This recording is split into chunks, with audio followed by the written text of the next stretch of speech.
Assalamualaikum warahmatullahi wabarakatuh. Good evening, everyone. I want to introduce myself. My name is Prasetyo Sugesti. I am from Gunadarma University in Indonesia. Tonight, I am trying to explain about subject-verb agreement. And this is the important thing we must remember. Being able to find the right subject and verb will help you correct errors of subject-verb agreement. The basic rule: a singular subject like see, bill, car takes a singular verb, is, goes, signs, whereas a plural subject takes a plural verb. For example, this is the list of items is on the desk. We can see the list of items is on the desk. If you know that list is the subject, then you will choose is for the verb.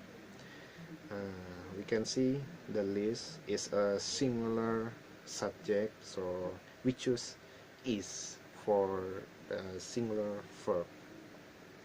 Okay, next, the rule number 1: a subject will come before a phrase beginning with or. This is a key rule for understanding subject.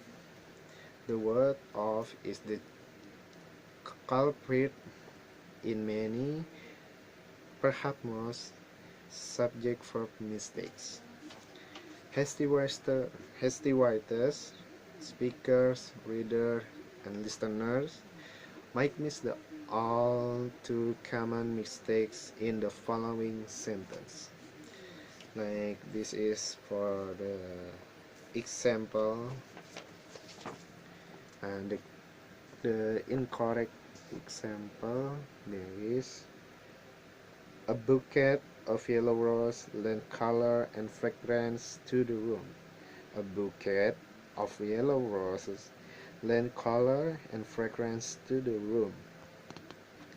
And this is the correct answer, or the correct example is become: a bouquet of yellow roses lends color and fragrance to the room.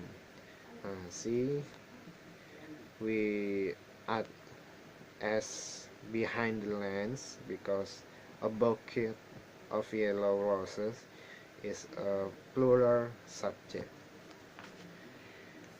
Okay, rule number 2: two singular subjects connect by or, either or neither or nor, require a singular verb.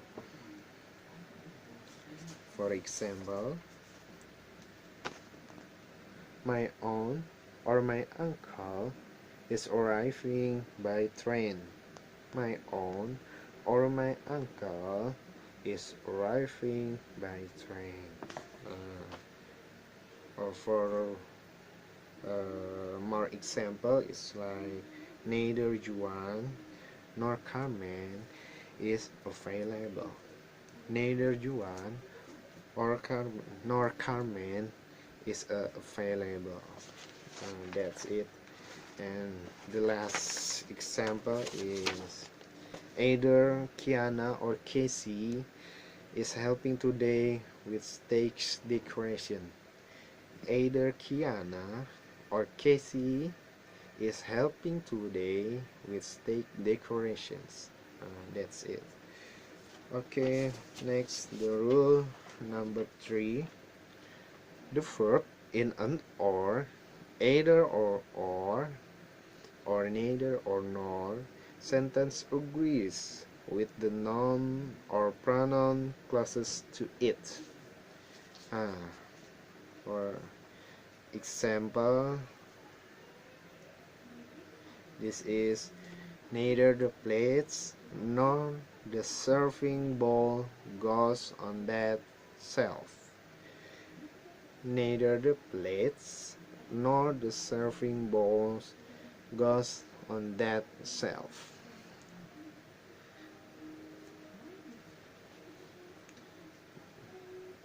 Uh,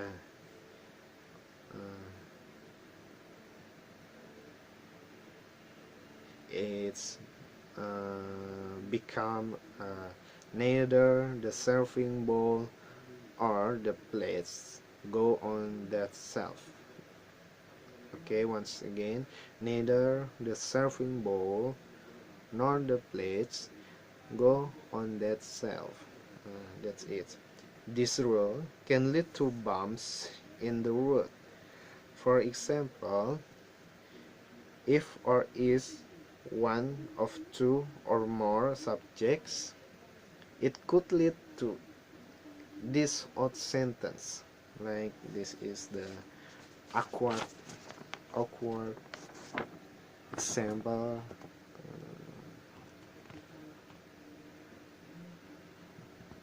This is the awkward example. Neither she, my friend, nor I am going to the festival. If possible, it's best to reword such grammatically correct but awkward sentence. Better we write as neither she, I, nor my friends are going to the festival, or she, my friends, and I are not going to the festival.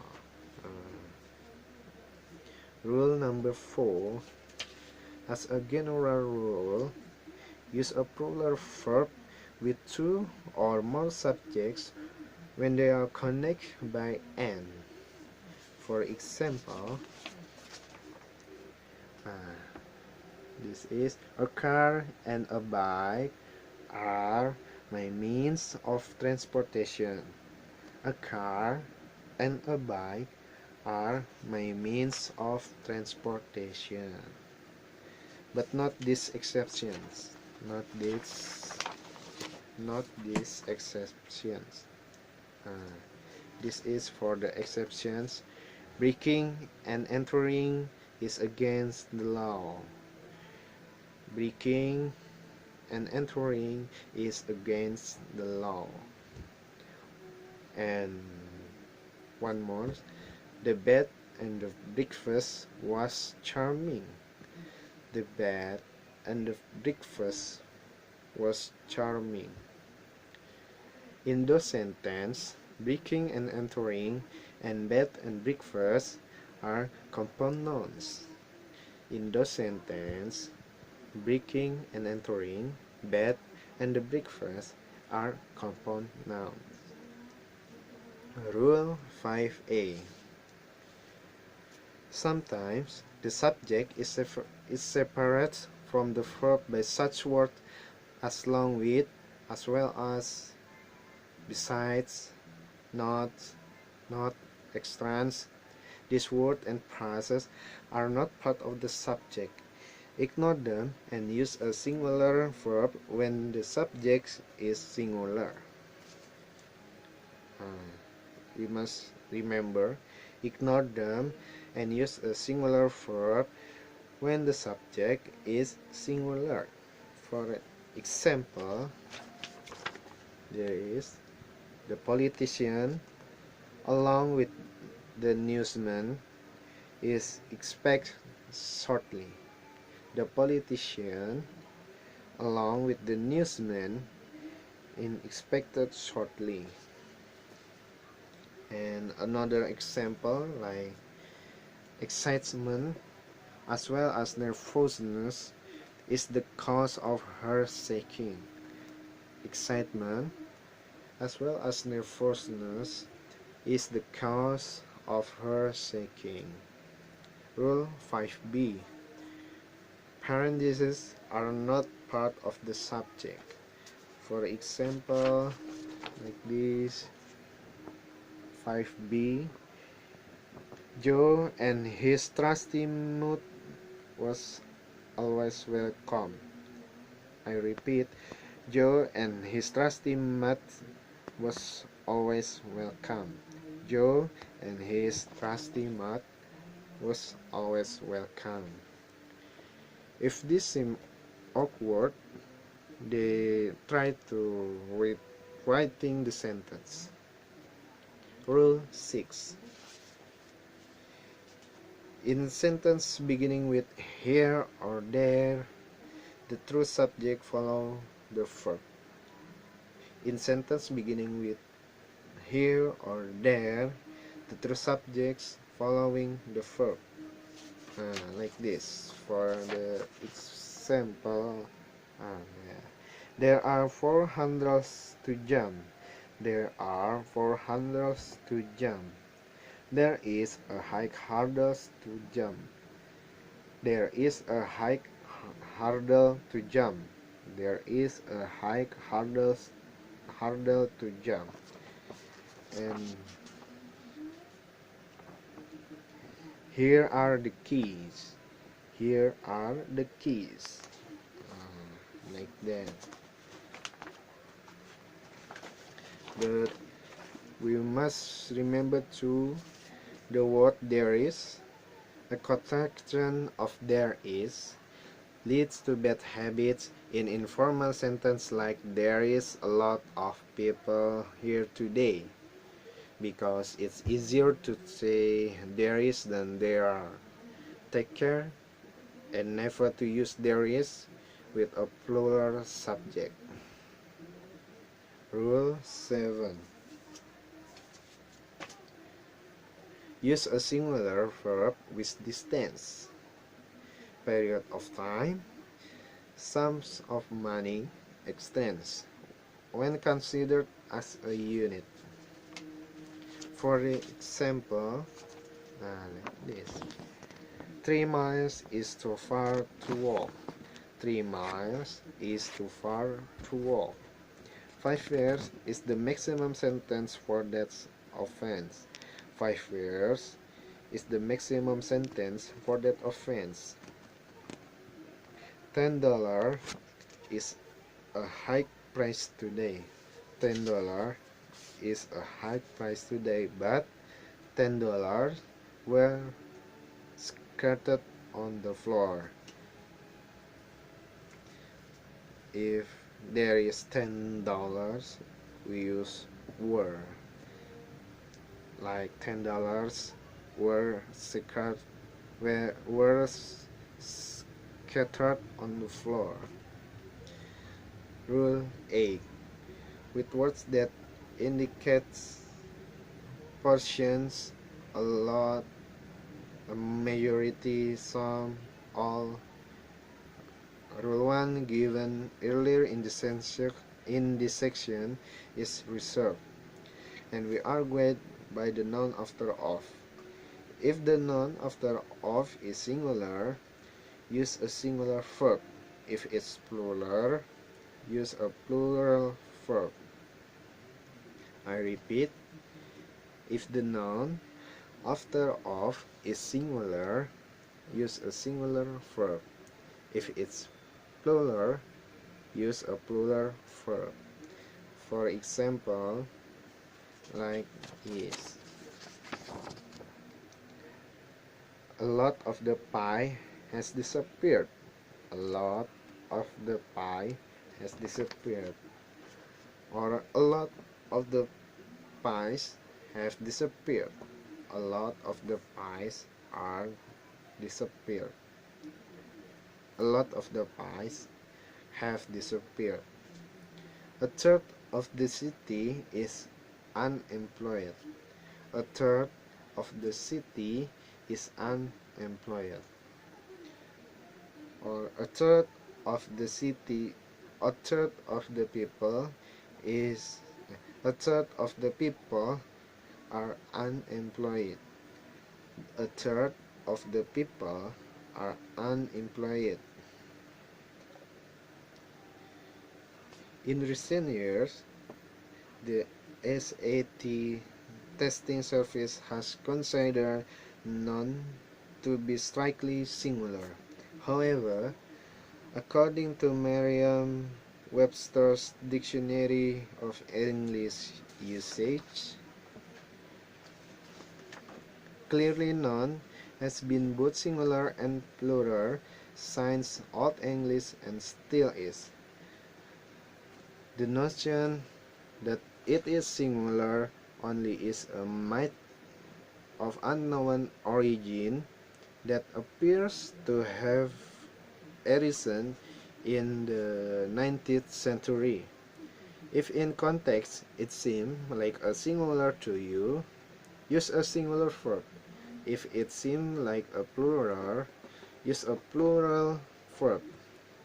Both are acceptable beyond serious criticism when none is clearly intended to mean not one. It is followed by a singular verb. Okay, next, rule 6. With collective nouns such as group, jury, family, audience, population, the verb may be singular or plural, depending on the writer's intent. For example,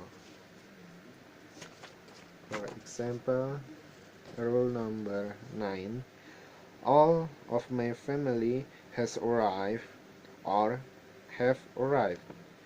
All of my family has arrived or have arrived. Or the other example is most of the jury is here or are here. Most of the jury is here or are here. It's okay to use the both sentence. A third of the population was not in favor or were not in favor of the bill. So we can use was or were. And there is an important thing too. Anyone who uses a plural verb with a collective noun must take care to be accurate and also consistent. It must not be done carelessly. The following is the sort of flawed sentence one sees and hears a lot these days. Like here for the answer, the staff is deciding how they want to vote. The staff is deciding how they want to vote. Carefully, speakers and writers would avoid assigning the singular is and the plural they to the staff in the same sentence. This is the consistent example. The staff are deciding how they want to vote. The staff are deciding how they want to vote. How they want to vote.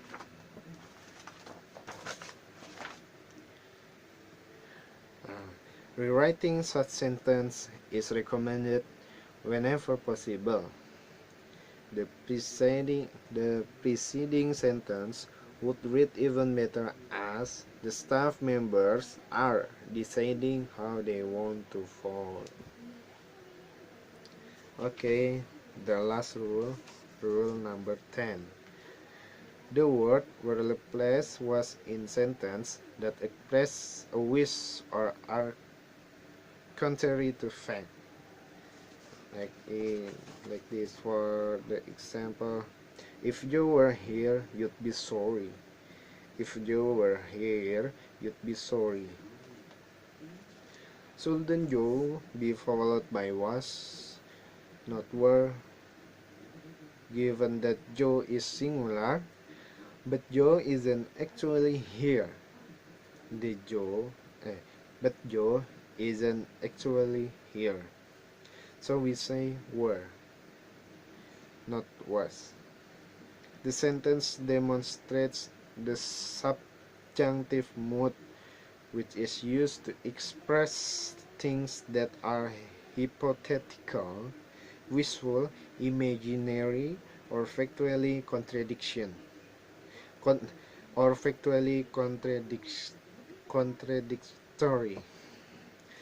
The subjunctive mood pairs singular subjects with what we usually think of as plural verb.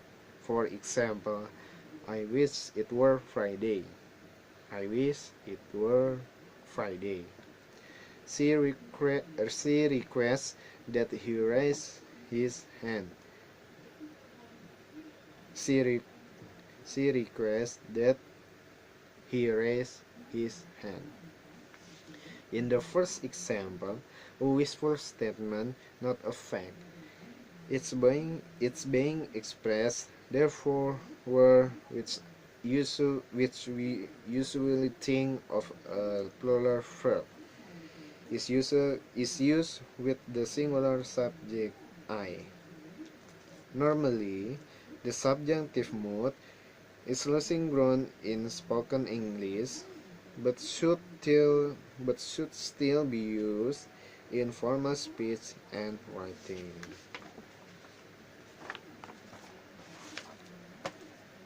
Okay, everyone, that is my explanation about the subject verb agreement, and I have you all understand what I'm speaking about, because I'm not England or American, so I'm just trying my best, and wish me gotta get the best point for my English. Okay, thank you for watching, and see you.